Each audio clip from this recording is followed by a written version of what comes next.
믿음이 무엇일까요? 우리 오늘 찬양을 믿음에 대해서 은혜롭게 참 많이 은혜를 나눴는데 믿음이 뭘까요? 그래서 우리는 좀 고민을 해야 될 것 같아요. 믿음으로 기도해서 병이 낫고 믿음으로 기도해서 우리가 정말 이 안에서 성취해야 될 것들을 얻어가는 것, 이것이 하나님께서 우리에게 주신 믿음일 수 있습니다. 그런데 오늘은 조금 믿음에 대해서 히브리서 기자가 우리에게 진정코 주시고자 하는 그 또 다른 한 면만을 좀 중점적으로 바라보기를 원해요. 그래서 이제 이게 편지 글이잖아요. 편지를 통해서 그 당시에 있는 사람들에게 정말 전달하고 싶은 것들을 우리 마음에도 어떻게 그 믿음을 전하고 싶었을까? 그것들을 몇몇의 믿음의 증인들, 본보기들을 예를 들어서 정말로 하고 싶어하는 믿음, 그것에 대해서 함께 깨닫고 우리가 믿음에 온전히 서기를 주님의 이름으로 축복합니다. 1절부터 3절까지요. 같이 한 목소리로 읽기를 원합니다. 시작. 믿음은 바라는 것들의 실체이며 보지 못하는 것들의 증거입니다. 참으로 조상들은 이 믿음으로 인정을 받았습니다. 믿음으로 우리는 온 세상이 하나님의 말씀으로 창조됐고 따라서 보이는 것은 나타나는 것으로 말미암아 지어지지 않는 것을 압니다. 아멘. 예, 여기까지요. 제가 이 히브리서 11장 1절부터 3절까지 말씀은 롯데빌딩을 예를 들어서 한번 말씀을 드린 적이 있어요. 믿음은 바라는 것들이 실상이다. 땅을 깊이 파고 레미콘이 잠실에서부터 아산까지 그렇게 쭉 줄지어 있었을 때 그것을 콘크리트를 붓고 또 붓고 부을 수 있었던 것은 지금 우리가 보고 있는 그런 롯데빌딩 같은 것에 대한 저런 빌딩이 나올 것이다 라는 확신을 가지고 붓고 또 붓고 층층이 하나하나 쌓아 올렸기 때문에 그들이 바라는 것들이 지금 현재 롯데빌딩이 되어서 실체가 된 것이죠. 자, 이런 것들은 우리가 믿음을 갖고 기도하면서 어떤 것들을 성취하고 이루어가는 것에 한 믿음의 본보기일 것입니다. 그런데 히브리서는 저 정치적인 상황, 종교적인 상황들이 어떠냐면요. 유대인 기독교인들을 유대인이 박해를 했어요. 지금도 이스라엘에 가면 유대인 그리스도인을 유대인들 이스라엘이 박해하지 않습니까? 그런 종교적 박해와 또 로마 정치적인 상황에서 정치적인 탄압이 죽음을 불사할 정도의 탄압이 있었던 것이죠. 그러니까 종교적으로도 어렵고 정치적으로 어려운 사람들이 차라리 그냥 그들과 함께 동화되어 살자라고 해서 배교를 하고 있는 상황이에요. 신앙이 무너지고 믿음의 체계가 무너지니까 그 모든 안타까운 상황들을 구약의 성서의 말씀을 들어서 신약의 예수 그리스도까지 연결해서 어떻게 구원이 이루어지고 있는지 우리가 왜 이 신앙을 지켜야 되는지를 말씀하고 있는 것입니다. 그래서요, 이 믿음은 하나님의 말씀에 대한 반응이고 이 믿음은 우리가 보지 못하는 것, 미래에 대한 것, 그리고 그 미래를 살아가는 지금 현실, 바로 이 오늘의 모습을 우리가 스스로 내가 어떻게 살고 있지라고 평가하면서 내가 바른 것들을 분별하고 옳은 것들을 선택할 수 있게 하는 것이 바로 믿음이고 하나님 말씀에 대한 반응이라는 것을 알 수 있습니다. 그런데 재미있는 것은요. 히브리서에 믿음의 증거들 해서 여러 사람들이 나와 있는데 16절까지에 네 사람이 나와요. 하나는 아벨, 그리고 또 에녹, 그리고 노아, 아브라함 이렇게 되어 있습니다.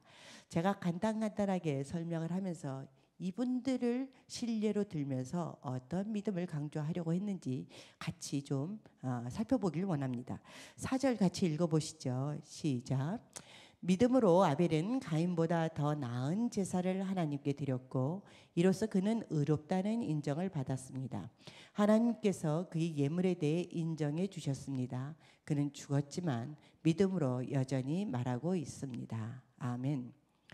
오늘 이 본문 말씀은요. 특별히 가인과 아벨의 제사를 어떤 것은 용납했고 어떤 것은 거절했기 때문에 이 본문 말씀을 해석하기가 참 어렵습니다. 그래서 많은 해석들이 있는데 그 많은 해석들을 참조해서 또 바클레이라는 분의 그 주석도 제가 좀 더 주로 참조를 해서 함께 은혜를 나누고자 합니다. 여러분, 비교한다는 거는요, 비교 대상이 될 때 비교를 합니다.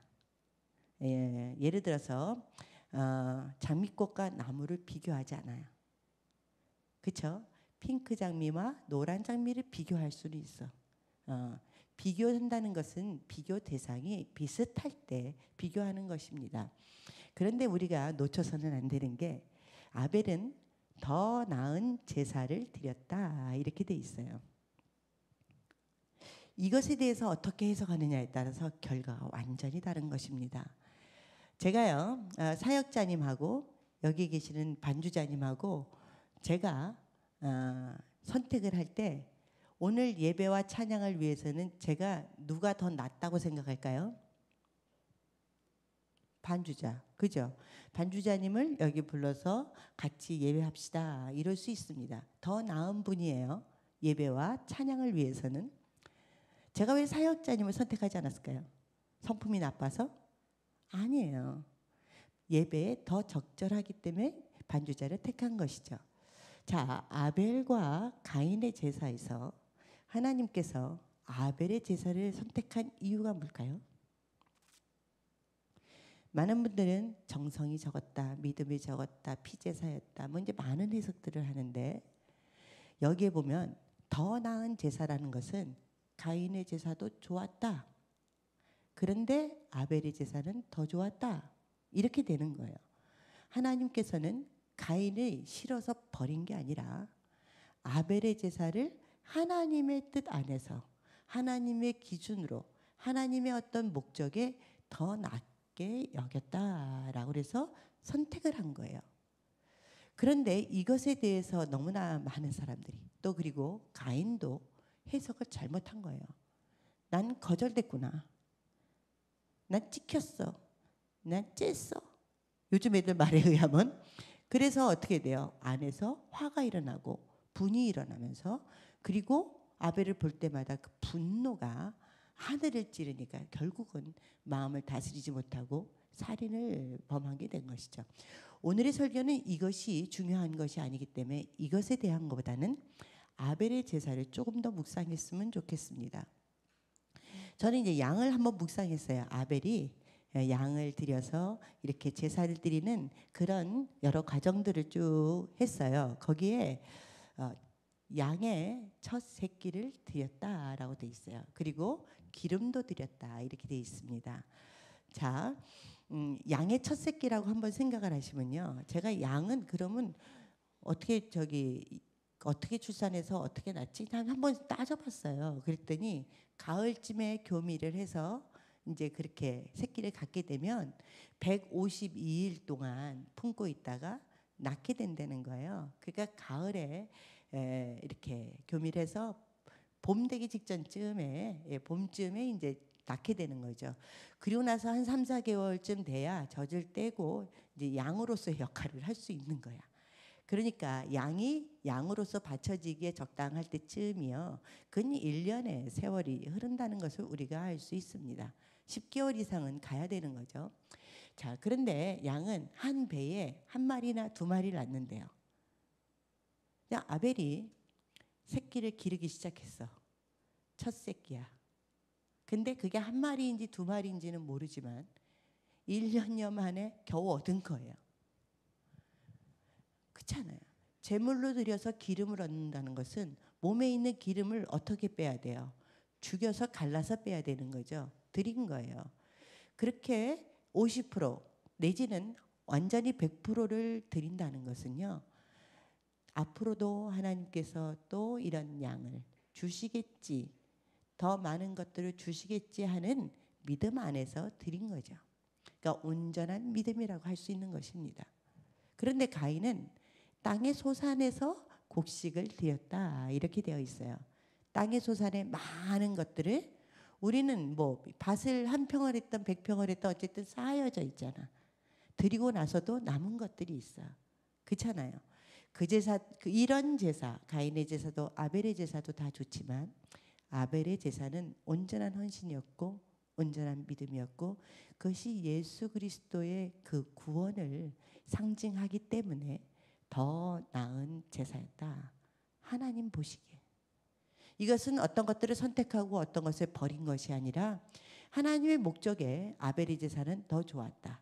그것의 의미는 구원이었고 예수 그리스도의 십자가 바로 그것을 상징하는 것이었다라는 것을 알 수 있습니다.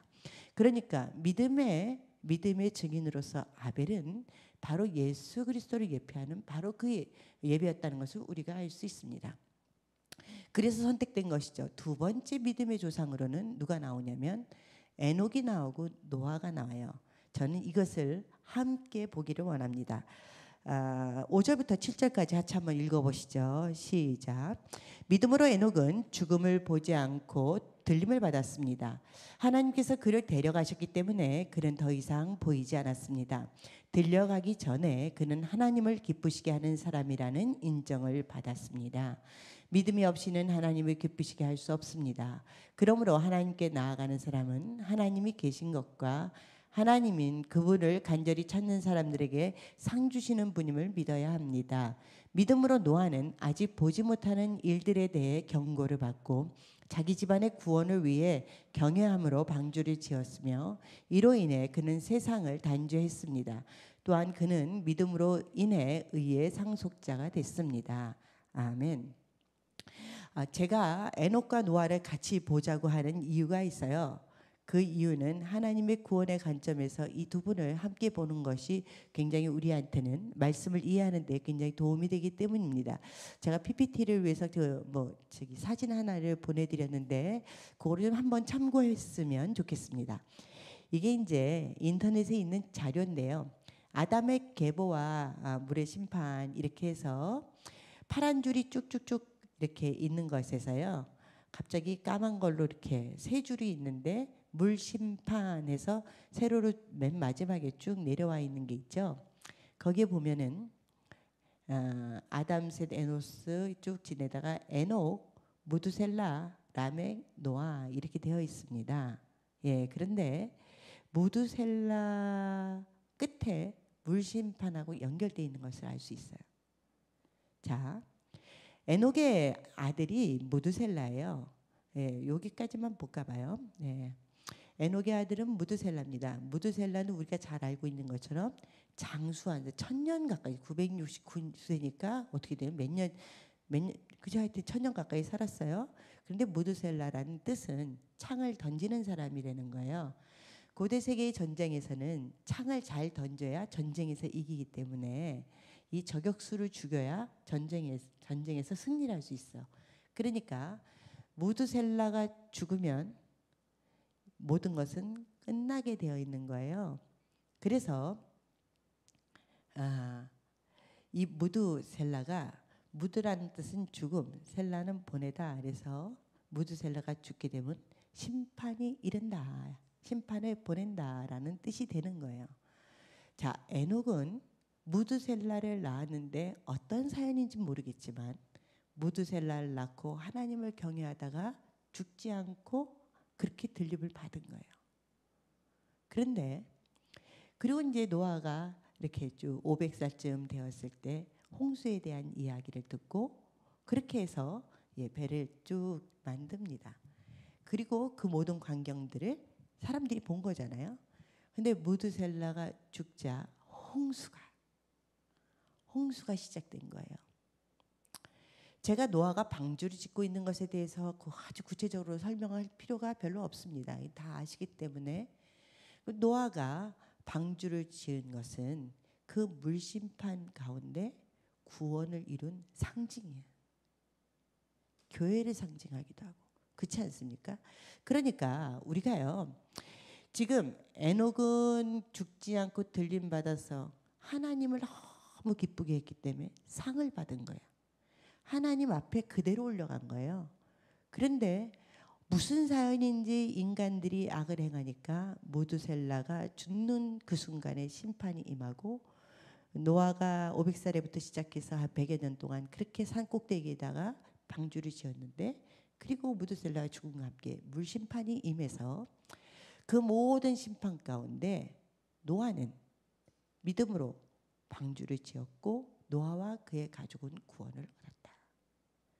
앞으로도 우리는 이 세상의 마지막 심판 가운데 노아처럼 믿음으로 구원을 얻게 된다.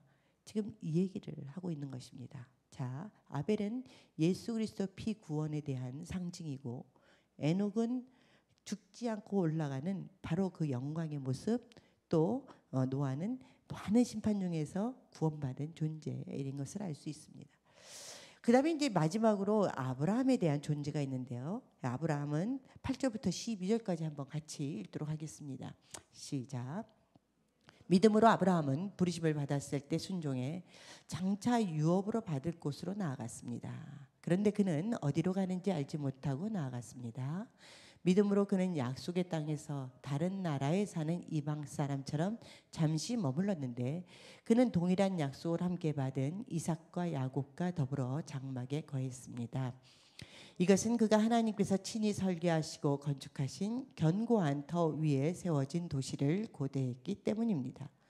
믿음으로 아브라함은 비록 그 자신이 너무 늙고 살아도 단산됐지만 임신할 수 있는 능력을 얻었습니다. 이는 그가 약속하신 분을 신실한 분으로 여겼기 때문입니다.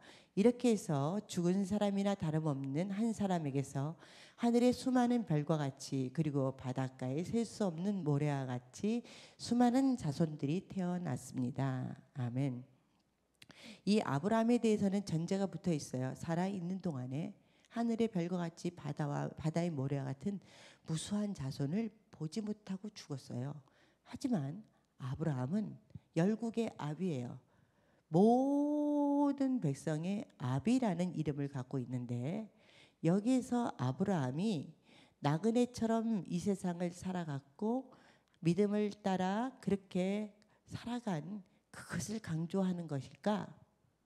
물론 그것도 강조하지만 로마서에서 아브라함은 로마서 4장에 보면요. 아브라함은 두 가지 대표적인 인물로 나와요. 하나는 할례를 행함으로 이스라엘의 백성의 조상이 된 게 17장에 나왔고 그래서 할례가 믿음으로 구원받는 할례가 구원에 중요하다. 이런 논지가 있는 거예요. 유대인들이 지금 주장하고 있는 바입니다. 그런데 아브라함에 대해서 사도 바울은 뭐라 그러냐면요. 15장 창세기 15장에 믿음으로 의롭다 하심을 받았다 이런 얘기를 하고 있어요. 그러니까 할례 이전에 이미 믿음으로 의롭다함을 받은 거예요. 그러니까 아브라함은 믿음으로 구원받은 대표적인 사람이 되는 것이죠. 여러분 지금까지 제가 좀 딱딱하게 얘기했습니다. 믿음에 대해서 아벨의 제사, 구원, 예수 그리스도에 대한 것, 노아는 심판 가운데 구원받는 것, 아브라함은 모든 인류가 구원받기를 원하는 하나님 아버지의 마음이 나와 있는 거예요. 이방인이든 유대인이든 이미 믿기만 하면 구원받는다. 이야기를 하는 것입니다. 근데 이제부터 제가 얘기를 좀 더 아주 구체적으로 얘기하려고 그러는데 그럼 히브리서에서 말하는 믿음은 뭐냐? 그거를 조금 같이 나누고자 합니다. 13절부터 16절 같이 한번 읽어보실까요? 시작.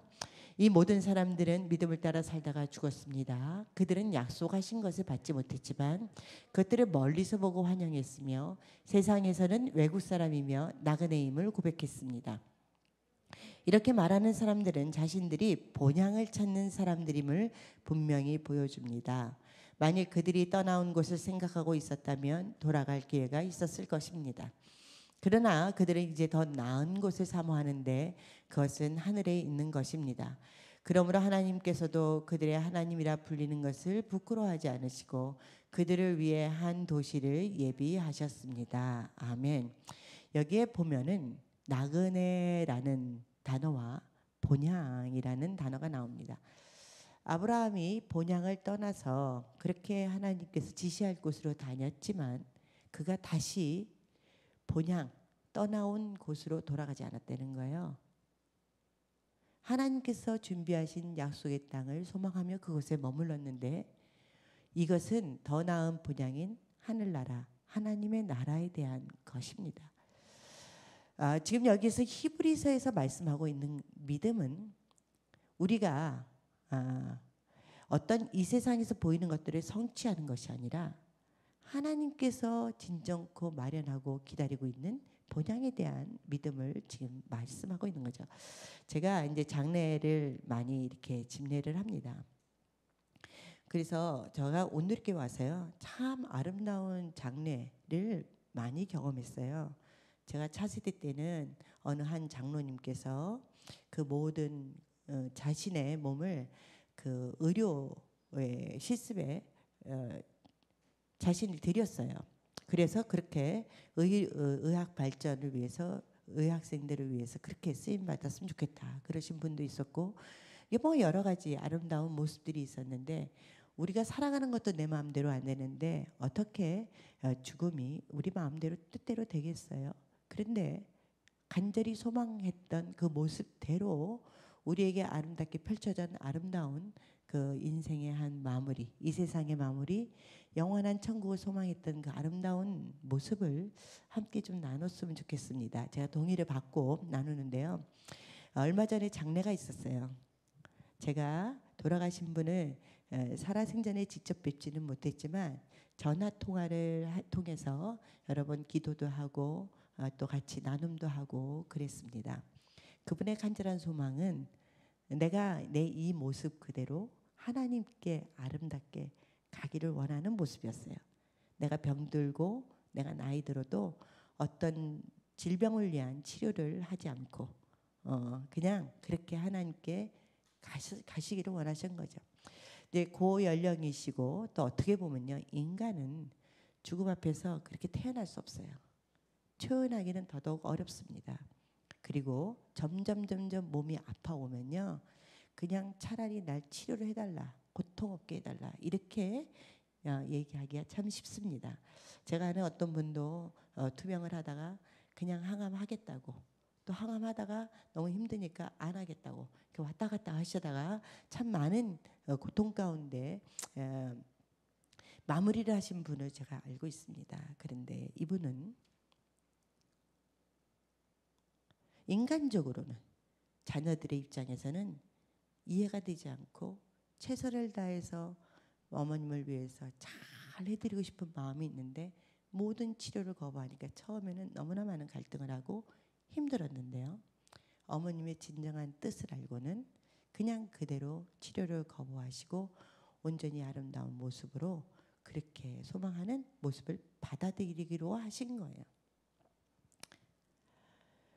참 신기한 거는 그렇게 하고 나서 진통제를 맞고 그런데도 그 몸이 상하지 않고 또 어려움이 있었지만 그거를 십자가를 붙들고 견뎌내신 거예요.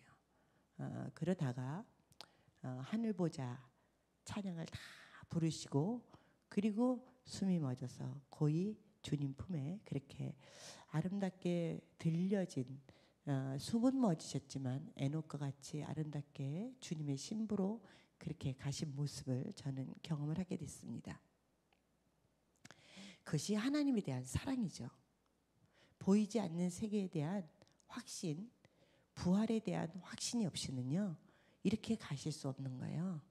또 보내드리는 자녀 입장에서도 동일한 믿음의 고백, 부활 소망에 대한 고백이 없이는 할 수 없는 것입니다. 또 하나님에 대한 깊은 사랑이요, 자녀에 대한 사랑으로도 이어지면서 자녀들이 나로 인해서 괴로움 당하지 않고 함께 기도하고 찬양하며 영광 중에 보낼 수 있는 그 사랑, 그리고 믿음을 잃지 않고 끝까지 이 세상에서 자신처럼 믿음 생활을 끝까지 하다가 가기를 원하는 귀한 어머님의 마음입니다. 이제 철로 역정에 보면요, 철로 역장을 쭉 가평에서 필그림 뭐 많이 경험하셨잖아요. 철로 역장 마지막에 가면 강이 하나 흘러요. 그런데 그 강의 깊이가 어떻게 되냐 물어봤더니 당신에게 달려있다. 그 강을 건널 수 있는 것은 그게 믿음이었던 거예요. 믿음이 있으면 강을 넉넉히 건널 수 있지만 믿음이 없으면 그냥 휩쓸려가는 그런 바로 그 죽음의 강인 것이죠. 그런데 그 강에서 믿음을 붙잡으니까 완주해서 주님 보좌까지 그렇게 갈 수 있는 그런 마무리가 철로 역정에 대한 내용입니다. 우리는요. 우리가 히브리서 11장 3절 한번 같이 한 번 더 읽어올 수 있을까요? 지금 제가 조금 이제 요걸 보면서 좀 몇 가지 예화를 하고 이제 마무리하려고 하는데요. 같이 한번 읽어보시죠. 시작. 믿음으로 우리는 온 세상이 하나님의 말씀으로 창조됐고 따라서 보이는 것은 나타난 것으로 말미암아 지어지지 않는 것을 압니다. 이거 보면 믿음으로 온 세상이 하나님의 말씀으로 창조된 것을 안다. 자, 여러분 빛이 있으라 하니 빛이 있었고 우리 기억하시죠? 또 물들은 한 곳에서 쌓여라 명하니 물이 한 곳에서 모여서 바다를 이루고 한 곳은 묻이 됐다. 그래서 창세기 1장 1절부터 계속 반복되는 말씀이요. 이르시되 가라사대에서 말씀으로 세상이 창조된 것을 우리는 알고 믿고 고백합니다. 그것이 믿음이라는 거예요. 자, 여기에서 히브리서 기자가 이렇게 얘기하는 거예요.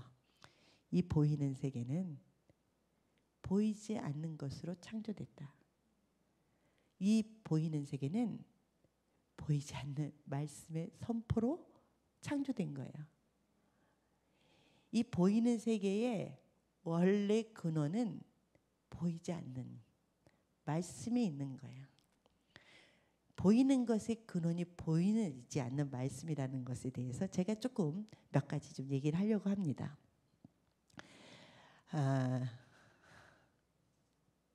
저희 아들이요. 아주 어렸을 때 태어나서 한 돌 지났을까요?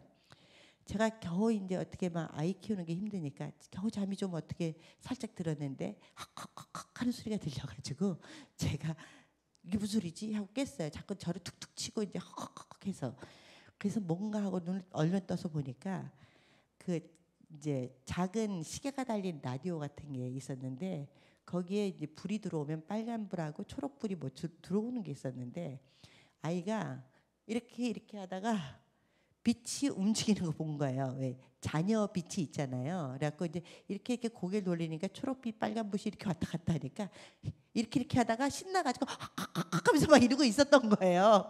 그러니까 그래서 내가 이제 그 소리에 깼어요. 그 빛 가지고 어렸을 때 그렇게 장난치고 좋아하더니요. 후레쉬를 들고요. 제가 이제 핸드폰을 갖고 왔는데, 아이고 죄송합니다. 제가 좀 이렇게 좀 이게 후레쉬를 이렇게 켜잖아요. 그러면 깜깜한 데서 우리가 이걸로 자동차 키도 찾고 열쇠 구멍도 찾고 그러지 않습니까?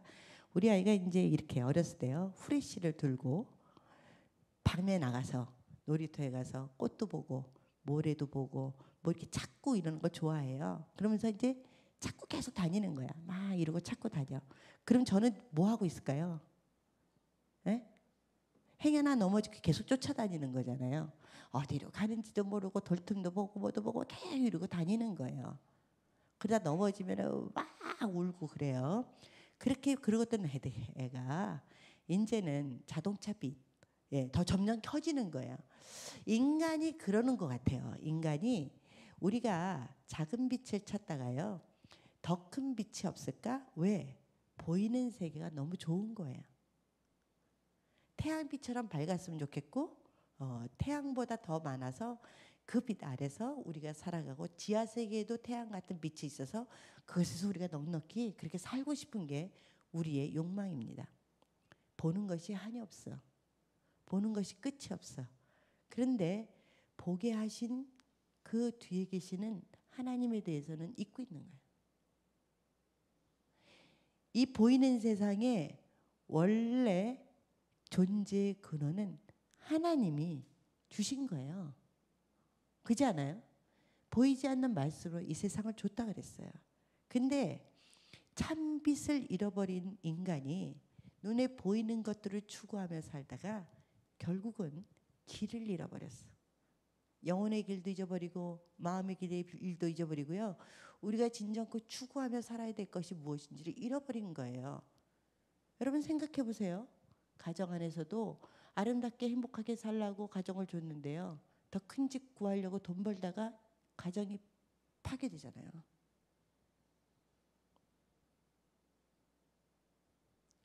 아름답게 자녀들과 같이 행복하게 살라고 그랬는데 자녀들이 공부를 잘해서 성공했으면 좋겠어. 공부 안 한다고 때리다가 애들이 가출해서 사라지잖아요. 우리는 이 보이는 세계에서 우리가 무엇을 소망하며 사는가? 우리가 빛 가운데 보이는 세계들을 쫓아다니까 내 영혼의 진정한 것들을 착지를 잃어버려서요. 우리가 진정 무엇을 해야 되는지를 알 수가 없는 거예요. 이제 푸른 바다 거북 얘기를 하고 제가 이제 마무리를 좀 하려고 하는데요. 우리가 알고 있는 바다 거북이 있잖아요. 등푸른 푸른 바다 거북이 있는데 멸종 위기에 있어요. 그 푸른 바다 거북이 멸종 위기에 처한 많은 이유가 있지만 주된 이유 중에 한 가지가 뭐냐면 빛의 공해라는 거예요. 빛이 너무 많아서 멸종을 당한다는 거예요. 그게 무슨 얘기냐면 어미 바다가 바닷가에다가요 이렇게 땅을 파갖고 알을 수백 개를 놓잖아요. 그러고 나서 이제 묻어놓고 그다음에 이제 부화가 되면 바닷거북이들이 조그만 것들이 막 그 구멍에서 나와갖고 바다를 향해서 막 가게 돼 있어요.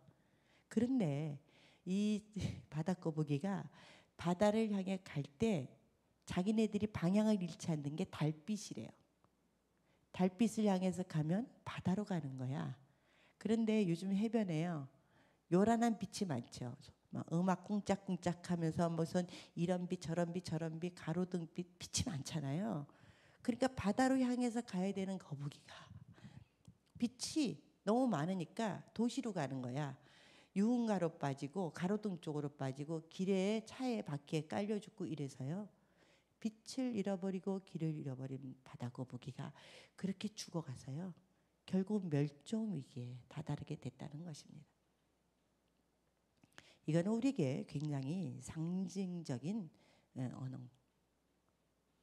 믿음은 바라는 것들이 실상이요 보지 못하는 것들이 증거고 이 세계는 보이지 않는 것으로 말미암았는데 그 하나님의 말씀으로 이루어진 이 세상에서 말씀을 하나님을 그 마음의 빛을 잃어버린 영혼들이요 결국은 보이는 것들을 추구하면서 살다가 다 잃어버리게 된다는 것이.